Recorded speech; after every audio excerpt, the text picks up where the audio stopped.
brada suru bara la kanta la mabra. Yanda baba kota la ba yanda la baba. Ashara bakata raba brada slori yanda brada suru mara la bra. Raba baba baba shanta raba brada. Que ton règne vienne, Jésus, que ta gloire vienne, Jésus.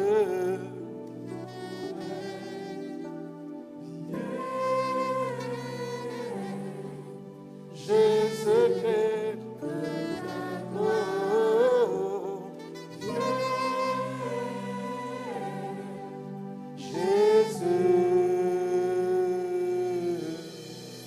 nous voulons acclamer le Seigneur Jésus.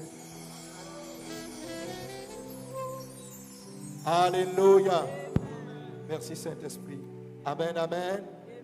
Gloire à Dieu. Que le nom du Seigneur soit béni. Amen. On peut acclamer et se rasseoir encore. Alléluia. Gloire à Dieu. Amen.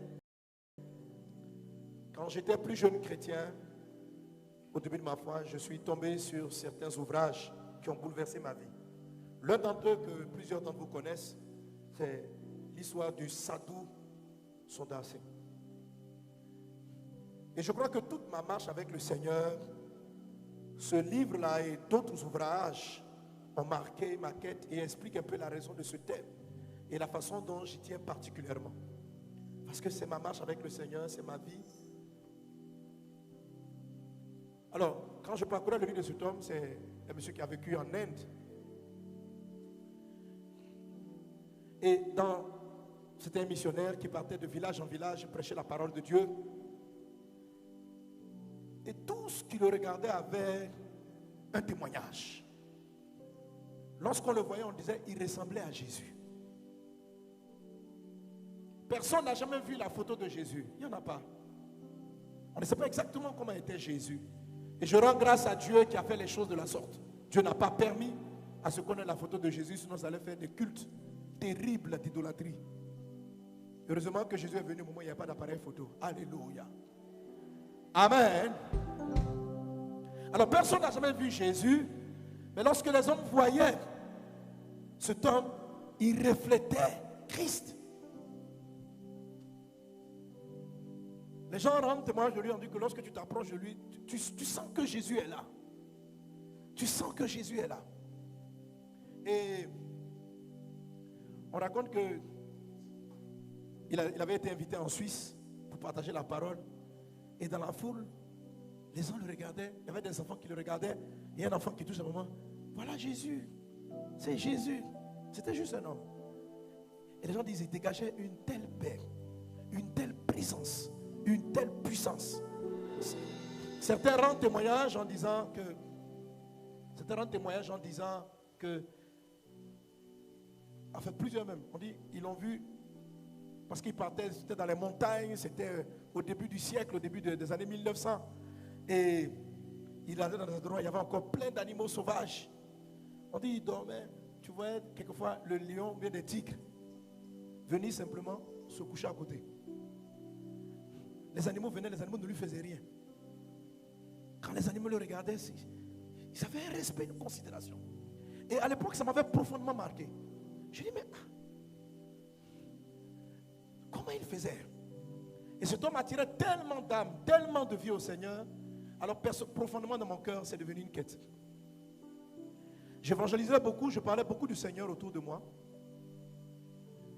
Mais j'étais très rigoureux, sanctification à l'excès. Non, je ne jouais pas dans l'église. Je veux vraiment vous parler. Vous savez, cette conférence-là,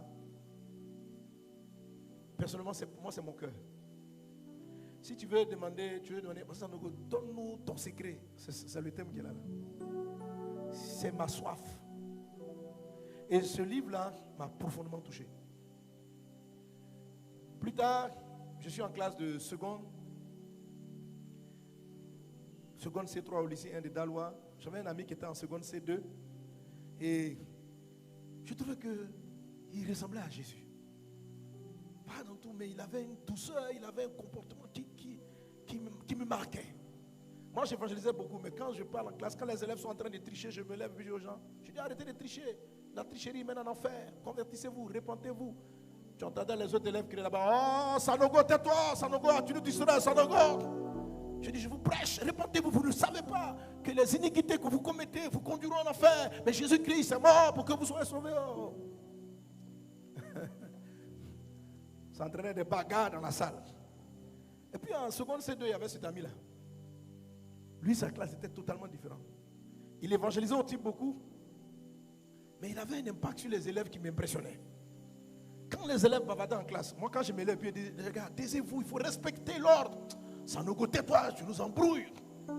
Mais ce gars-là dans sa classe, et même il avait une influence sur notre classe, il suffisait qu'il s'élève, il dit aux gens, s'il vous plaît, taisez-vous. Tout le monde se taisait. Un élève est en train de tricher, il le regarde comme ça. L'élève a honte, il commence à pleurer, il jette son stylo, ça fait de triche. Juste un regard. Chaque récréation, vraiment, c'est quelqu'un de ma promotion, c'est mon âge, c'est pas que j'étais en seconde, on était dans la même classe de seconde, c'est mon âge. Chaque récréation, les élèves s'approchaient pour lui demander est-ce qu'ils se sont bien comportés en classe. C'est-à-dire, leur camarade de classe, il n'était pas le prof, mais il avait plus d'influence sur tous les élèves que les profs. Et il amenait beaucoup d'amour au Seigneur. Et je veux dire à Dieu, mais c'est quoi la différence? Moi, je parle de Jésus. Lui aussi, il parle de Jésus. Mais pourquoi quand je parle, les gens n'écoutent pas? Et puis quand lui parle, tout le monde fait silence. Les gens ont autant de respect. Qu'est-ce qu'il a dit? Je lui ai dit, il y a une chose qu'il cherche. Il y a quelque chose qu'il cherche. Quelque chose qui travaille dans sa vie. Et l'aspect en particulier qui m'avait marqué, c'était son amour. Il aimait les hommes. Il aimait les gens profondément. Et il travaillait l'amour. Moi, je pense qu'en termes de puissance, j'avais plus de puissance. Ouais, parce qu'en ce moment-là, c'est là que je priais intensement pour avoir le don de miracle. Donc, les premières guérisons miraculeuses avaient lieu déjà. Donc, je prie, les gens sont guéris, les démons se manifestent. Donc, il y avait l'onction. Mais on criait sur moi en classe. Tais-toi, Sanogo. Alléluia. Et puis, après cette classe, j'ai compris que Jésus avait un visage dont le monde avait besoin. J'ai un reflet qui n'était pas forcément sur tous les chrétiens. On pouvait parler de Christ, témoin du Seigneur, mais ne pas forcément dégager cette image et ce reflet. Et cela a commencé à devenir une quête. J'ai compris que cette quête-là, ce n'est pas la quête de la puissance. Ce n'est pas la quête de l'onction comme on peut le présenter. En fait, c'est le Saint-Esprit qui le fait. C'est vraiment un travail de l'onction. Mais j'ai vu que dans l'onction de Dieu et dans la puissance de Dieu, en fait, Jésus-Christ l'a dit. Jésus-Christ l'a dit, il dit, si tu reçois un prophète en sa qualité de prophète, tu reçois une récompense de prophète. Si tu reçois un juste en sa qualité de juste, tu reçois une récompense de juste. En Dieu, il y a tout. La façon dont tu reçois Jésus, c'est la qualité des choses que tu vas recevoir. Si tu vois Jésus en démonstration de puissance et de miracles seulement, c'est ce que tu auras de sa vie. Ce que tu honores dans la vie de Jésus, c'est ce qui viendra en toi. Si tu honores l'attitude, la vie, l'image de Christ, cela viendra en toi. Si tu admires tout ce que Jésus fait, ces choses-là viendront en toi. Est-ce qu'on est ensemble? Alléluia. Gloire à Dieu. Et jusqu'à aujourd'hui, c'est ma quête. Mais j'ai fini par comprendre en fait que ça ne doit pas être la quête de quelques personnes dans l'église, mais ça doit être notre quête à tous. Et j'ai compris quelques éléments que je vais partager avec toi, que on est beaucoup dans des combats parce qu'on n'a pas cette quête-là. On n'a pas cette quête. J'ai vu que beaucoup de destinées ne se réalisaient pas parce que les gens couraient dans l'église après autre chose. Beaucoup de mariages n'avaient pas lieu. Beaucoup de problèmes de santé persistaient. Beaucoup de réclamations sataniques persistaient dans la vie des personnes parce que les croyants, les chrétiens avaient des quêtes différentes du plan initial de Dieu. Alléluia. Quelqu'un donne un bon amen. Quelqu'un donne un bon amen. Dans le livre de Romains chapitre 8, verset 29, la Bible dit, car ceux qu'il a connus d'avance, il les a aussi, quoi? Il les a aussi. Est-ce que vous avez les textes à l'écran? Je ne sais même pas. Ça va? Est-ce qu'on a les textes? Ok. Car ceux qu'il a connus d'avance, il les a aussi. Amen. Alors avant de terminer la suite de ce verset, qu'est-ce que Dieu appelle connaître d'avance? Je vais te dire, si tu es là ce soir en train de m'écouter, tu as été connu d'avance. Alléluia. Connaître d'avance, Dieu l'explique par exemple en Jérémie chapitre 1 verset 5, il dit ceci à Jérémie: avant que je t'eusse formé dans le ventre de ta mère, je te connaissais. Et avant que tu fusses sorti de son sein, je t'avais consacré, je t'avais établi prophète des nations. Ce sont des passages que nous connaissons. La Bible est simplement en train de dire que que Jérémie était connu avant que le monde ne découvre qui il était. Que son appel prophétique ne date pas du moment ou de l'âge où il a entendu Jérémie, tu es un prophète, mais son appel de prophète était là avant qu'il ne soit formé dans le sein de sa mère. C'est-à-dire pratiquement avant même que le fœtus apparaisse. Dieu le connaissait, et je veux te dire, toi qui m'écoutes, que Dieu te connaissait. Et Dieu t'avait déjà établi. L'apôtre Paul, qui a été un grand persécuteur de l'Église, peut dire en Galates chapitre 1, verset 5, il dit ceci: mais lorsqu'il a plu à celui qui m'avait mis à part dès le sein de ma mère et qui m'a appelé par sa grâce. Donc l'apôtre Paul dit que Dieu l'avait mis à part. Pendant longtemps dans sa vie, il a persécuté l'Église. Il avait pris un chemin. Mais l'apôtre Paul dit clairement que son appel apostolique ne date pas du moment où il a été visité par Jésus et qu'il est tombé de son cheval. Il dit que son appel à servir Dieu, il a été mis à part. Il dit, mais lorsqu'il plut à celui qui m'avait mis à part dès le sein de ma mère. Je veux dire à une personne que tu as été mis à part. Tu es déjà spécial avant d'être formé dans le sein de ta mère. Découvrir son appel de destinée, c'est peut-être juste le juste mot découvrir. Sinon, il existe déjà. Est-ce qu'on est ensemble? Alléluia.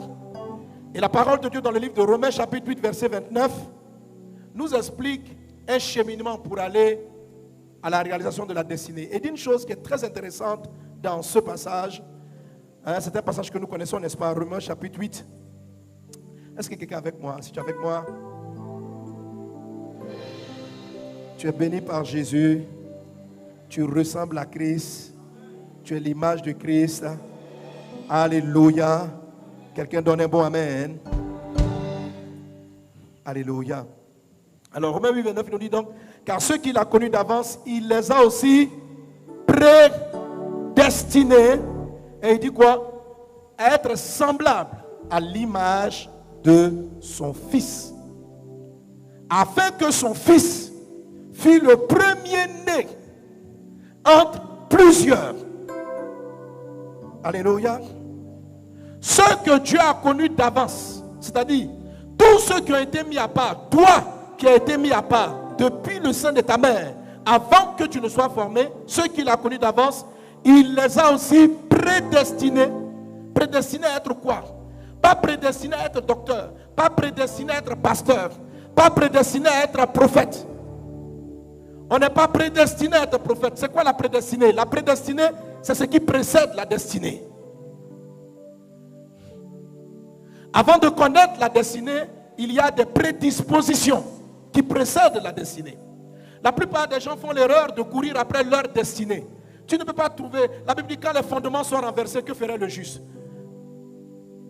Si tu n'as pas fait l'école primaire, tu veux rentrer au collège, qu'est-ce qui va se passer? Prédestiné, ça veut dire quoi? Préliminaire, ce qui prépare, ce qui précède. Ce qui précède ton appel, ce qui précède ta vie, ce qui précède qui tu es, ce qui précède où tu vas. Et il dit, la prédestinée a un seul sens. Tous les chrétiens, pas un, sont tous prédestinés à être l'image de son Fils. On n'est pas prédestiné à faire d'autres choses. La plupart des gens veulent sauter la prédestinée pour aller à la destinée. Qu'est-ce que Dieu veut de moi? Tu ne peux pas savoir ce qu'il veut de toi. Il ne va jamais te répondre clairement parce qu'avant de faire destiner, il y a prédestiné. Toi, tu veux destiner avant pré. Viens, voisin, arrête le désordre. La prédestinée de chacun d'entre nous, c'est d'être l'image de Christ. Il nous a prédestinés. C'est-à-dire, il ne faut pas chercher ta destinée. Si tu veux trouver ta destinée, fais le chemin de la prédestinée. C'est-à-dire, cherche à ressembler au Fils. Il nous a prédestinés. C'est-à-dire, il ne faut pas te demander, moi-même dans la vie, dans quelle dimension prophétique Dieu veut que j'utilise. Dieu dit, laisse ça tomber, oublie. Parce que je suis un chantre à quel niveau? Il dit, s'il te plaît, avant de parler de ta destinée, traitons avec ta prédestinée. Je ne sais pas, j'ai l'impression que je vais bâtir des hôpitaux, je ferai de grandes choses, Dieu m'appelle. Oui, tu as des prédispositions, tu as des pensées que tu as dans ton cœur qui sont floues. Mais avant que les choses se clarifient, avant que ta destinée se clarifie, ta destinée, ça veut dire ta destination. Avant que la chose se clarifie, il y a ce qui précède. Ne saute pas les classes primaires pour aller au collège. Si tu n'as pas appris le B.A.B.A., si tu n'as pas appris ABCD, comment peux-tu résoudre des problèmes? Comment peux-tu écrire un texte de philo? L'église est dans la confusion parce que les gens cherchent des destinées, les gens cherchent à savoir, mais quand ils arrivent, parce que c'est du flou, tu ne sais pas quel type de pasteur tu es, quelles sont les ressources que tu as mis à ta disposition, tu n'as aucune idée, et tu peux passer du temps à tourner en rond, parce que tu n'as pas fait les choses dans l'ordre. Celui qui se retrouve au CM1 sans avoir fait le CP, il est obligé de racheter les cours de CP, c'est-à-dire, il va quand même apprendre à lire. Sinon, tu ne peux pas avancer. Ta vie n'avance pas parce que tout simplement, tu n'es pas en train de chercher la prédestination. Tu es en train de chercher, Dieu te destine à quoi? Les gens posent la question, parce que Dieu te dit quoi me concernant? Je vais où?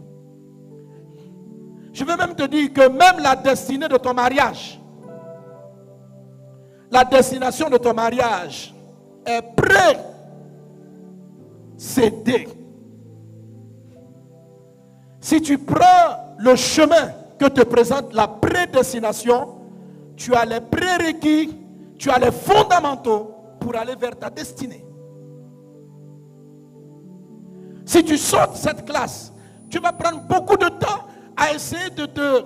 C'est comme si tu te retrouves au CM2 et il veut te ramener au CP parce que tu ne sais pas encore lire, tu ne sais pas où on met les S, tu ne sais pas comment on fait, tu n'as aucune idée.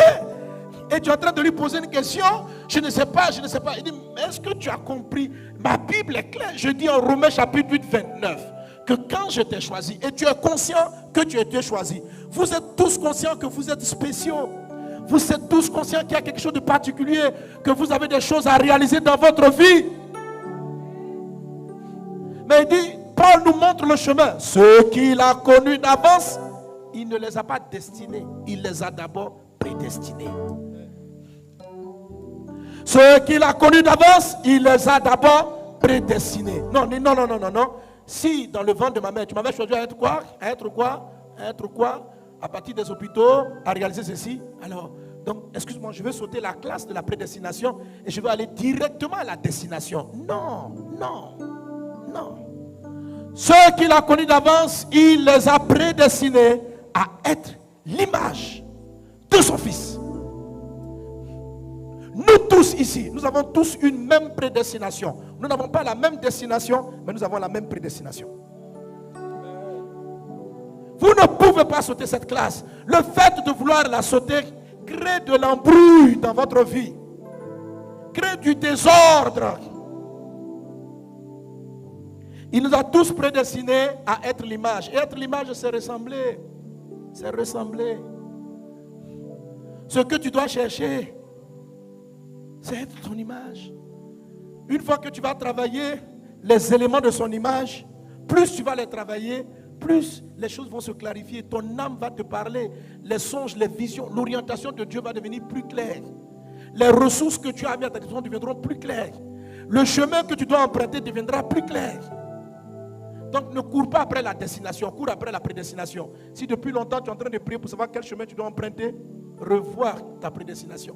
Une chose que Dieu m'a parlé, il m'a dit, tu sais mon fils, être l'image, ce n'est pas une chose qui est finie. Je dis, ah bon? Il dit, oui. Mais regarde 2 Corinthiens chapitre 3, verset 18. Nous tous qui le visage découvert, contemplons le Seigneur, nous sommes transformés en la même image de gloire en gloire. Je dis, ça veut dire quoi? Donc l'image de Christ, elle n'est pas finie. Il dit non, c'est une quête que tu obtiens de gloire en gloire. À un moment donné, tu cours vers une première image de Jésus. Et après quoi, il y a une autre dimension qui se met en place de gloire en gloire. Alléluia. Alors je dis, mais Seigneur, ça veut dire quoi? Il dit, chaque fois que tu as besoin de connaître une orientation, parce que le mot prédestiné ou destiné, ça parle de destination, ça parle de projet, ça parle d'intention, ça parle d'objectif qu'on veut atteindre. Il dit, la règle est valable même pour les petites destinations. Ah bon? Oui. Pas même ta destination, la destination de ta vie, mais pour les étapes de destination. Plus tu veux savoir ce que Dieu veut, quelle est la destination de tes enfants, de ta famille, plus tu travailles à ressembler à Jésus. Ah bon, ça veut dire quoi? Il dit, plus tu travailles à ressembler à Christ. Plus tu vas travailler ces choses, plus vite la destination de ce que tu cherches. Je vais te dire simplement, parce qu'on va voir, je vais te dire rapidement que ressembler à Christ, c'est avoir le caractère de Jésus. Ah, et c'est très profond le caractère de Jésus. C'est avoir le caractère de Jésus. L'amour de Jésus. La douceur de Jésus. La bonté de Jésus. La patience de Jésus. Toutes ces choses-là nous ont été données. Elles sont toutes en nous. Parce que nous sommes nés de nouveau. Mais maintenant, il faut qu'elles soient visibles. Qu'elles puissent paraître. Romains chapitre 5, verset 5. L'amour de Christ a été répandu dans nos cœurs par le Saint-Esprit. Ce n'est pas que l'amour sera répandu. Un chrétien qui comprend ce que c'est que la nouvelle naissance ne prie pas pour que Dieu lui donne l'amour. Il prie pour manifester l'amour. Parce que l'amour de Christ est déjà en toi. Christ est déjà en toi. Mais seulement il n'est pas encore manifeste. Pour la plupart. Alléluia. Quelqu'un donne un bon amen. Simplement, la façon dont tu te mets régulièrement en colère, qui est contraire au caractère de Jésus. Parce que Christ n'est pas coléreux comme tu es. Ce n'est pas son image. C'est cette sensation-là est quelque chose qui t'empêche de voir une destination. L'impatience qui te caractérise, Jésus est impatient. L'impatience n'est pas de Christ. Tu as adopté la patience dans la première étape de l'image, première étape de gloire. Nous tous qui le contemplons, nous sommes transformés en la même image de gloire en gloire. Étape gloire 2, gloire 3, gloire 4. Gloire 1, tu as adopté une patience. De la gloire 1 à la gloire 2, tu manques d'impatience. Parce qu'à chaque niveau d'image, il y a ma patience va monter, ma douceur va monter, mon amour va monter, le caractère de Christ va croître en moi. Je vais élargir mon amour. Et chaque fois que je travaille l'image de Christ en moi, plus je travaille, plus je perçois ce que Dieu attend de moi, ce que Dieu veut que je fasse, la façon dont il m'oriente, les ressources qu'il met à ma disposition, tout ce dont j'ai besoin, tout est là. Est-ce qu'on est ensemble?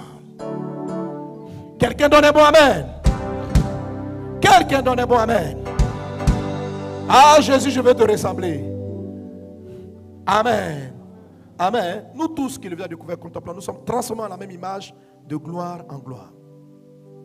L'image de Christ est ce à quoi nous sommes tous prédestinés, c'est-à-dire précéder la destination. Ceux qu'il a connus d'avance les a prédestinés. Et ceux qu'il a prédestinés, il les a aussi appelés. Ah, c'est le verset 30. Ceux qu'il a prédestinés, il les a aussi appelés. Donc plus ta prédestination est claire, c'est en ce moment que tu reçois ton appel. Il vient et dit à Jérémie, Jérémie, je t'ai appelé. Je t'ai établi, je t'ai appelé. La prédestination précède une voie, une orientation, une direction. La quête de la prédestination. Ceux qui l'ont prédestiné, l'étape d'après. Donc ceux qui l'ont prédestiné à être image de Christ, l'étape d'après c'est l'appel. Et ceux qui l'ont appelé, il les a aussi justifiés.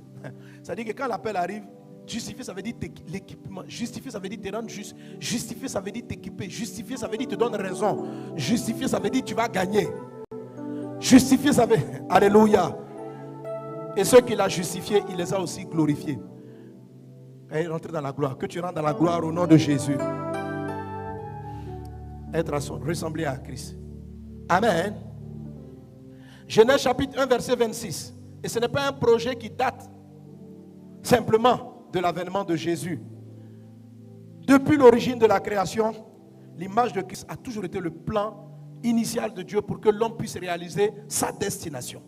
Genèse chapitre 1, verset 26, Dieu dit, créons l'homme à notre image, à notre ressemblance, et il a dit, et qu'il domine. Le et qu'il domine n'est pas un et de complément, c'est un et de conséquence. Créons l'homme à notre image, à notre ressemblance, afin qu'il domine. Sur le poisson, sur les oiseaux, sur les animaux, sur tout ce que Dieu a créé sur la terre. Donc, Dieu a créé l'homme à son image afin que l'homme puisse contrôler, puisse dominer, puisse installer son règne. Tout ce qui n'est pas soumis au règne de Christ, Dieu a tout créé pour que cela soit sous le contrôle, non pas de toi, mais de l'image de Christ. Est-ce qu'on est ensemble? Dieu a créé l'homme à son image, à sa ressemblance, afin qu'il domine. Alléluia. Et quand tu lis Genèse 1, 26, tu comprends que, en fait, tu lis même Genèse chapitre 1, tu comprends que l'adversité, les blocages n'ont pas commencé après la chute de Adam. Déjà à l'origine, lorsque Dieu a créé les cieux et la terre, la Bible nous signale la présence des ténèbres. Et Dieu ne qualifie pas les ténèbres d'une bonne chose. Donc déjà l'homme avait déjà à combattre les ténèbres. Dieu dit que la lumière soit, la lumière fut, il y eut un soir, il y eut un matin. Dieu vit que le jour était bon. Dieu n'a jamais qualifié la nuit de bonne, les ténèbres de bon. Donc avant même qu'Adam et Ève ne soient créés, il y avait déjà une forme d'adversité dans l'espace, dans l'univers. Donc Dieu a créé l'homme pour dominer, ça veut dire prendre le contrôle. Autrement dit, il y a des choses qui n'étaient pas sous le contrôle. Il y a des choses qui étaient sans contrôle, qui n'étaient pas sous contrôle. Et Dieu a donné son image. C'est-à-dire, plus on va ressembler à Christ, plus on aura l'ascendant sur tout ce qu'il a créé. Plus on va avoir la victoire. Plus tu ressembles à Christ, moins tu vas tomber malade. Plus tu ressembles à Jésus, tu vas contrôler. Alléluia. Tu vas contrôler ta vie. Écoute, un des caractères de Dieu, c'est la patience. La patience. Amen. Dis avec moi la patience. Dans la version Darby, Luc 21, je crois, verset 19 ou verset 9. Si vous l'avez affiché, je n'ai pas la Darby ici. Il dit, possédez votre âme par votre patience. Possédez votre âme par votre patience. Possédez votre âme. Autrement dit, que celui qui n'est pas patient ne contrôle même plus ses émotions. Possédez votre âme. Dans votre âme, il y a votre caractère. Dans votre âme, il y a votre tempérament. Dans votre âme, il y a vos émotions. Et la Bible dit de posséder l'âme par la patience. Donc, la patience est un des traits de caractère de Jésus. Est-ce qu'on est ensemble? Donc, si tu ne travailles pas à ressembler à la patience du Seigneur, tu auras de moins en moins de contrôle sur tes émotions, tes désirs, tes rêves. La patience. Ressembler à Christ te donne de dominer, non seulement sur toi-même, mais sur tout ce que Dieu a créé. Est-ce qu'on est ensemble? Est-ce qu'on est ensemble? L'apôtre Paul ressemblait tellement à Christ que même le venin, est-ce que Jésus peut être empoisonné par un venin de serpent? Quand le venin même est rentré dans le sang de Paul, le venin a vu le visage de Jésus là-bas. Il dit quoi? Monsieur Paul, je suis désolé, excusez-moi, je sors, je pars. L'image de Christ est quelque chose d'impressionnant. L'image de Christ vous donne des orientations. L'image de Christ conduit vos pas. L'image de Christ prend l'ascendant. L'image de Christ résout, te donne de contrôler les problèmes de santé, les problèmes financiers, les problèmes matériels, toutes ces difficultés. L'homme a de plus en plus de problèmes. L'homme contrôle de moins en moins toutes choses, tout simplement parce qu'il ne ressemble pas à Christ. On ressemble de moins en moins à Dieu. Est-ce qu'on est ensemble? Est-ce qu'on est ensemble? Donnez un bon amen à Jésus. Qui veut ressembler à Christ? Vous savez, moi, tous les cyclones, les tremblements de terre, tout ça, je crois que c'est la nature qui respecte de moins en moins les hommes. Avant, les moustiques ne devaient pas nous piquer. Les moustiques, parce que les moustiques ne peuvent pas piquer Dieu. Mais comme il se trouve que quand on regarde ton visage, on ne trouve pas Jésus. On dit, lui c'est qui? Dieu a créé l'homme à son image pour que la nature respecte l'homme. Alors quand la nature arrive, la nature te regarde. Elle dit, tu ressembles à qui? Si je ressemble à Mohamed Sanogo, elle va m'attaquer. Mais si je ressemble à Dieu, elle ne peut rien faire. La nature n'a aucun respect pour toi. La nature respecte son créateur. Il s'appelle Dieu. Les microbes ne te respectent pas. Les microbes respectent Dieu. Les démons ne te respectent pas. Les démons respectent Dieu. La prière qu'on appelle au nom de Jésus. Jésus dit en mon nom, au nom de Jésus. Ça veut dire quoi au nom? Au nom de Jésus, c'est venir de la part d'une personne. Si tu viens me voir et puis tu dis, si j'envoie quelqu'un et puis il dit, je viens au nom de. J'envoie un enfant qui vient te voir, il dit, Pasteur Sanogo m'a demandé de venir te voir.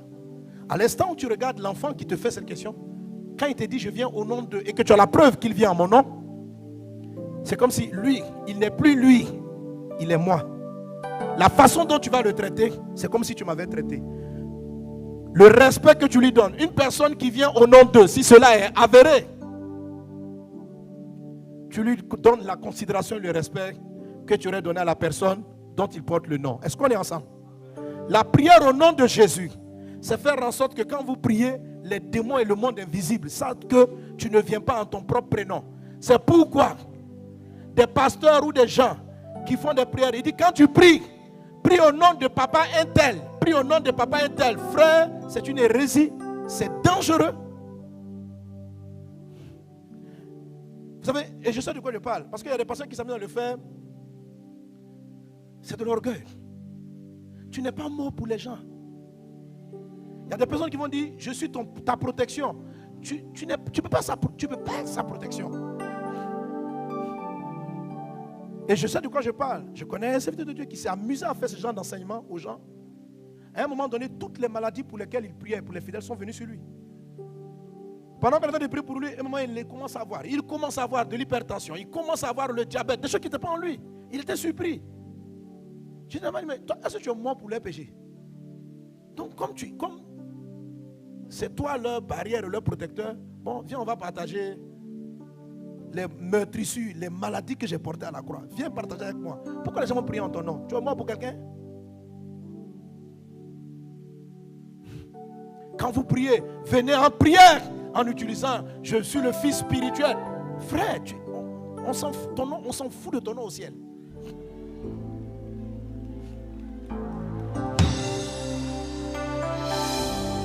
Frère, ne vous laissez pas séduire. La Bible dit, il a été donné un seul nom, pas deux, ni trois, ni quatre. Un seul nom. Et c'est très clair. Par lequel nous devons être sauvés, le nom de Jésus. Un seul. Un seul. Il n'y a pas deux, il n'y a pas trois. Il n'y a pas deux, il n'y a pas trois. Je ne suis pas en train de dire de ne pas honorer ton père spirituel ou ton pasteur. C'est pas de ça que je parle. Je ne suis pas en train de dire de ne pas honorer. C'est normal d'avoir un père spirituel. Mais on ne prie pas en son nom. Parce qu'il n'est pas mort. Il est juste un berger que Dieu délègue. Mais le berger, c'est Jésus. Jésus n'a pas dit je suis un des bons bergers. Il dit je suis le. C'est moi seul. On n'est pas deux bons bergers. Donc nous tous là, on est des délégués. Alléluia. Et nous devons nous efforcer de ressembler le mieux possible au berger principal, à Christ. Est-ce qu'on est ensemble? Est-ce qu'on est ensemble? Ne jouez pas avec le nom de Jésus.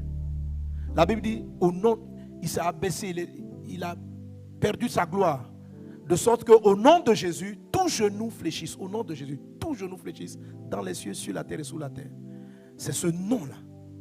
Alors, prier au nom de, c'est faire voir au moment de ta prière que ce n'est pas toi qui viens, mais que tu viens de la part de Jésus.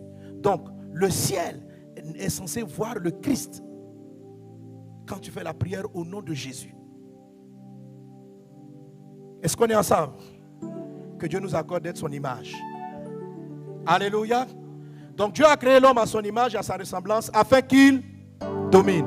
Alors l'image et la ressemblance, dans notre thème ici, nous avons combiné les deux. En fait, notre thème que nous avons le long de cette année, c'est à son image pour dominer. Dominer, c'est répandre le royaume de Dieu sur la terre.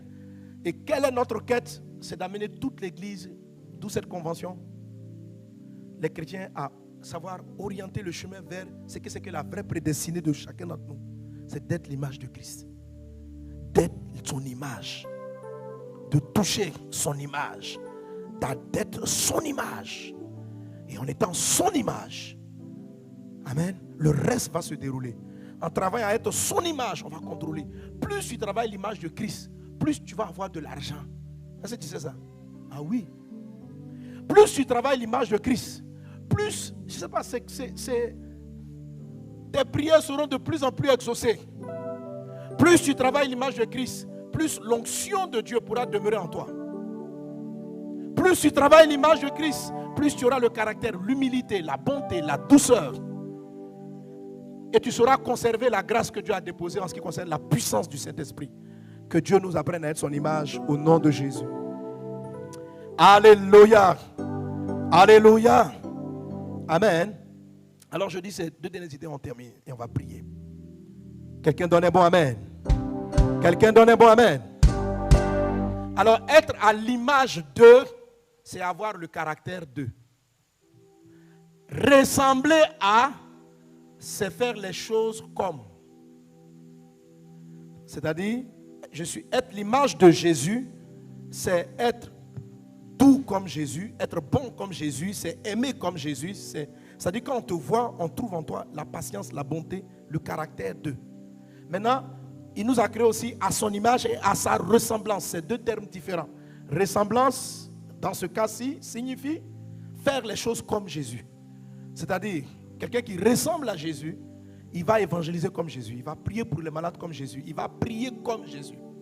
Quelqu'un qui est l'image aura la douceur, la bonté, le caractère de Jésus. La ressemblance, c'est l'action d'eux. Est-ce qu'on est ensemble? C'est-à-dire quand tu vois la personne agir, tu dis fais comme Jésus. Alléluia. Alléluia. Soyons image et ressemblance au nom de Jésus. Amen. Mais dans ce thème-là, nous avons combiné les deux. Quand je parle de ressembler à Christ, nous combinons les deux vérités. C'est-à-dire l'image et la ressemblance. Est-ce qu'on est ensemble? Que le Seigneur te bénisse abondamment. Alléluia. Et la deuxième chose avec laquelle je termine. Amen. Et tu dois saisir cela. C'est une vérité puissante de restauration divine. En ce moment, je suis dans une période de restitution divine. De restitution divine. Donc Dieu me dit chaque fois que tu as, faut déclarer la restitution. Déclare la restitution. Déclare la restitution. Je vais t'expliquer que l'image et la ressemblance de Christ rattrapent le temps, rachètent le temps. Alors je vais juste citer des références, on n'aura pas le temps de lire parce qu'on doit prier. Amen. Ressemble à Jésus. Dis à voisin, cherche à ressembler à Jésus. Alléluia. Gloire à Dieu. Alors, vous savez que l'histoire, nous sommes en train de célébrer la Pâque. On a appelé notre programme SPAC. Pourquoi SPAC? Parce que l'histoire de la Pâque traduit l'histoire de Jésus. De notre délivrance de l'esprit du monde, appelé, imagé par Pharaon. Pendant 400 ans, le peuple de Dieu a été esclave de Pharaon. Dieu a dit ceci en Genèse chapitre 15 à Abraham, verset 14, il dit à Abraham, ta descendance sera esclave 400 ans en Égypte. Et il dit ceci, au verset 14 précisément, il dit, mais je vais les délivrer Et ils sortiront de l'Égypte avec de grandes richesses. Quelqu'un n'avait pas grande richesse? Quelqu'un dit grande richesse? Que des grandes richesses te soient accordées. Alléluia. Alors, lorsque Moïse va aller chercher la délivrance d'Israël, Dieu va oindre Moïse. Dieu va lui donner un ensemble de plaies.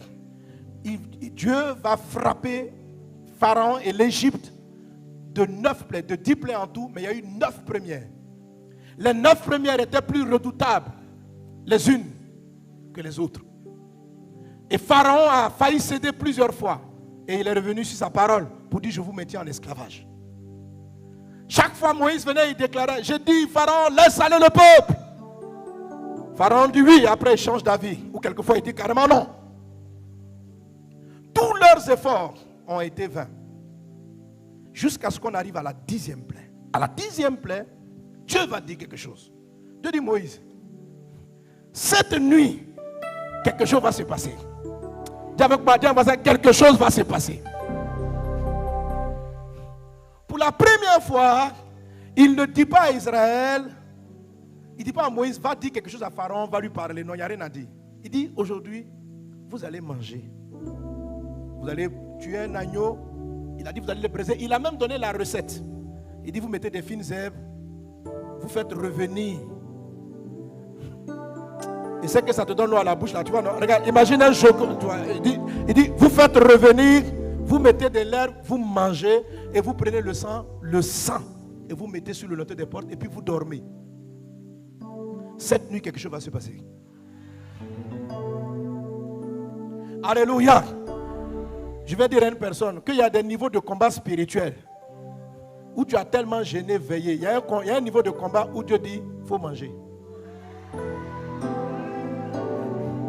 Il y a un niveau de combat où Dieu dit: il faut dormir. Le dernier doc par lequel Dieu a brisé Pharaon et la puissance pharaonique, ça a été un moment relax. Dieu dit: relaxez-vous. Mettez le sang sur le linteau des portes, faites les fêtes, mangez et dormez. Alléluia. Amen. Cette même nuit. Alors ce qui m'intéresse ici, c'est cette puissance qui a été déclenchée par une chose. Le sang de Jésus. Le sang de l'agneau. Image du sang de Jésus sur le linteau des portes. Voir du sang sur le linteau des portes, pour moi, c'est ça c'est l'image de Christ. C'est quoi le sang? Lévitique 17, verset 11 dit que l'âme est dans le sang, c'est par l'âme que le sang fait l'expiation. Parler du sang de Christ par lequel nous avons été rachetés, c'est parler de l'âme de Jésus. Parler de l'âme de Jésus, c'est parler de son caractère, c'est parler de ce qu'il est, c'est parler de sa bonté, c'est parler de sa douceur. Quand on dit l'âme de Jésus, c'est qui il est? Il dit: mettez mon sang, mettez mon âme, mettez la douceur de l'agneau, mettez le caractère de Dieu sur le linteau de votre porte. Lorsque le dévoreur va venir, lorsqu'il verra le sang, mais quand on parle du sang, on parle de l'âme. Lorsqu'il verra mon cœur, lorsqu'il verra ma douceur, lorsqu'il verra mon caractère, pas le vôtre, le mien. Ressembler à Christ, ce n'est pas développer ta douceur à toi. C'est la douceur de Christ qui prend le relais. Tu peux combattre de 10 000 manières, mais il y a un niveau de bataille. Alléluia. Alors ils ont mis le sang, et puis ils ont mangé, ils ont dormi. Le lendemain, selon ce qui est dit, Exode chapitre 11, Dieu avait dit à Moïse en Exode chapitre 11, je crois verset 3, il dit à Moïse, il dit: le lendemain quand vous allez vous lever, Pharaon va vous chasser. Il dit: mais avant de partir, rentrez chez tous les Égyptiens, demandez des vases d'or et d'argent. Exode chapitre 12 verset 35. Ils arrivent après que Dieu les ait frappés. Le lendemain matin, le sang les a protégés. Les Égyptiens sont tous en deuil. Israël sort. Ils vont dans les maisons. La Bible dit, Exode 12 35, qu'ils ont récupéré tout ce qu'ils demandaient. Et le texte termine en disant: ils ont dépouillé. Ça veut dire ils les ont ruinés. Ils les ont ruinés. Ils les ont dépouillés. Les Israélites qui étaient dans le désert n'étaient pas pauvres. Ils étaient très riches. Ce qu'ils n'avaient pas, c'était l'eau et la nourriture. Mais en termes de richesse, c'est parce qu'ils avaient tellement d'argent qu'ils ont fait un veau d'or. Parce que quand on est pauvre, on fait un veau en bois. On ne fait pas veau en or.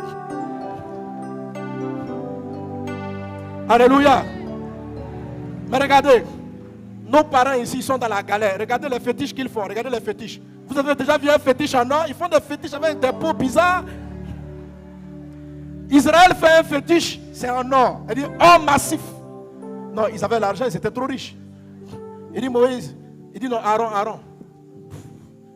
Chacun donnait des bijoux. Ce n'était pas pour eux les bijoux, c'est tout ce qu'ils avaient récupéré. Ils étaient très riches. Dieu dit à Moïse, Abraham, il dit ils vont sortir avec de grandes richesses. La richesse d'Israël s'est faite en moins de 24 heures. Moins de 24 heures. À cause du sang. C'est-à-dire, la veille, ils ont dormi esclaves, pauvres, travaillant pendant 400 ans pour enrichir une population. En moins de 24 heures, le lendemain, quand ils se réveillent, le sang a parlé. Le sang a parlé. Le sang a parlé. Le sang a parlé. Le sang a parlé. Et le sang a parlé. Et le lendemain, ils s'en vont. Le cœur de leurs ennemis est tellement favorable. Alors chacun rentre dans la maison. Il dit, ta Ferrari me plaît. Hein? Donne. Madame, donne. La Bible dit qu'ils ont dépouillé. J'ai demandé à Dieu, mais pourquoi ils ont fait ça? Dieu dit, pendant 400 ans, leur père, leur grand-père, leur arrière-grand-père ont enrichi la nation égyptienne. En 24 heures, j'ai rattrapé tout ce qu'on leur avait pris. Il me dit de te dire, il dit mon fils, tu n'as aucune idée de la puissance de mon sang. La différence, c'était le sang. Tu n'as aucune idée. Et le sang de Jésus, c'est une déclaration, j'appelle le sang, mais le sang de Jésus, c'est le visage de Jésus. Le sang de Jésus, c'est son âme, c'est sa douceur. Quand on dit le caractère de Jésus, c'est son sang. C'est son âme. Il dit très bien que c'est par l'âme qui est dans le sang, Lévitique 17, 14. Lévitique 17, 11, que c'est l'âme qui est dans le sang qui fait l'expiation. Ce n'est pas le liquide qui fait l'expiation. C'est l'âme qui préserve. Et quand on parle d'une âme, on parle des valeurs d'une personne. On parle de ses émotions. Sur le linteau des portes, les gens ont vu Jésus. Ils ont vu l'agneau. C'est ce qui a fait. Parce que quand on est l'image de Christ, on domine. Mais ce n'est pas seulement on domine, on rachète. Toutes les années que le diable a volé, égorgé et détruit. L'image de Christ, c'est quelque chose d'impressionnant. L'image de Christ vous fait gagner du temps. L'image de Christ accélère votre vie. Chercher à devenir patient comme Jésus vous fait gagner du temps. En termes de ressources, en termes de moyens. Vous fait connaître votre destinée. Cherchez à ressembler à Christ. Tu as été créé pour être son image. Arrête de vouloir être toi. Et c'est possible. C'est le fruit du Saint-Esprit en nous. Il faut le laisser. Mais vous ne pouvez pas avoir ce que vous n'admirez pas. La plupart d'entre nous, nous critiquons la patience de Jésus. On n'aime pas la douceur de Jésus. Nous sommes transformés à la même image parce que nous contemplons l'image de Christ. Combien d'entre nous, Jésus est lent à la colère? Quand Dieu te demande pourquoi tu es en colère, tu expliques. Tu n'admires pas Jésus. Ce que tu n'honores pas va venir en toi. On ne contemple pas le sang de Jésus. On dit son nom, mais on n'a aucune admiration. On admire l'amour, on admire, je ne sais pas, peut-être l'humilité, mais la patience. On estime que la patience nous rend fragiles, nous rend faibles. On estime que la douceur nous rend fragiles, nous rend faibles. Et c'est pour ça qu'il y a des choses qui ne rentrent pas dans notre vie. C'est pourquoi le rachat ne fonctionne pas. Joël chapitre 2, verset 25. Dieu dit ceci. Je rachèterai les années qu'ont dévoré la sauterelle, le gélec. Dis-moi encore. Le asile d'abord. Et puis le gazard. Alléluia. Amen. Non, il n'a pas dit je rachèterai, je me trompe. Il dit je remplacerai. Ce n'est pas racheter, ce n'est pas guérir. En une nuit, Dieu a remplacé 400 ans de souffrance d'un peuple. L'image de Christ est la clé de ta restauration, de ta destination, de ta vie. Alors pendant tout ce temps, les différents orateurs passeront. Te montrer des clés, partager leur expérience, partageons leur vie. pour qu'on désire réellement être comme Jésus. Christ est en nous, c'est l'espérance de la gloire. Mais serons-nous patients dans la vie comme Christ? La patience, c'est être là à la colère. Est-ce que tu es là à la colère? Il y a tous ces différents éléments. Jésus était joyeux. Jésus dit, je vous laisse ma joie, je vous donne ma paix. Ressembler à Christ, c'est avoir cette joie. En fait, c'est laisser la joie divine prendre le dessus. Alléluia. Avant la fin de cette conférence, quand on va regarder ton visage, on va voir le sang, on va voir le caractère. Ta vie sera transformée. Ne manque aucune de ces sessions. Je t'en suis. Ces hommes qui vont venir, moi personnellement, dans beaucoup d'aspects, je vois le Christ dans leur vie. Je vois le Christ dans leur vie. Alléluia. Je vois l'amour dans leur vie. Je vois la patience. Je vois l'endurance. Dans la patience, il y a endurance. Des gens qui ont enduré les épreuves, les difficultés, qui sont restés droits. Ce sont des modèles. L'apôtre Paul dit, je me rends recommandable comme apôtre à cause de ce que j'ai enduré. Pas à cause de mon titre, mais ce que j'ai enduré. Que Dieu vous bénisse abondamment. Que Dieu vous bénisse abondamment. Et je t'ai donné cette parole pour que tu aies soif de faire ce que Dieu a toujours attendu que tu fasses. Que tu le contemples et que tu sois transformé en son image. Que tu le contemples. Pas que tu dises des mots du bout des lèvres. Que tu sois là et tu sois admiratif de sa douceur, de son cœur, de qui il est. Et que tu te laisses changer de gloire en gloire. Alléluia.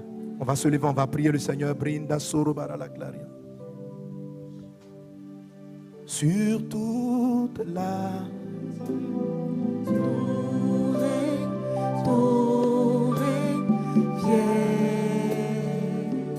nous voulons voir ton règne sur toute la terre. Ton règne vienne. Nous voulons voir ton règne sur toute la terre.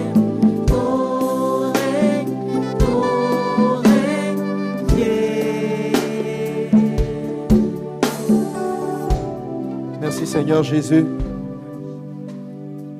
Seigneur, nous voulons te ressembler.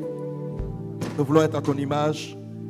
Oh Dieu, par ce premier message, nous introduisons et nous lançons officiellement la conférence Pâques 2023.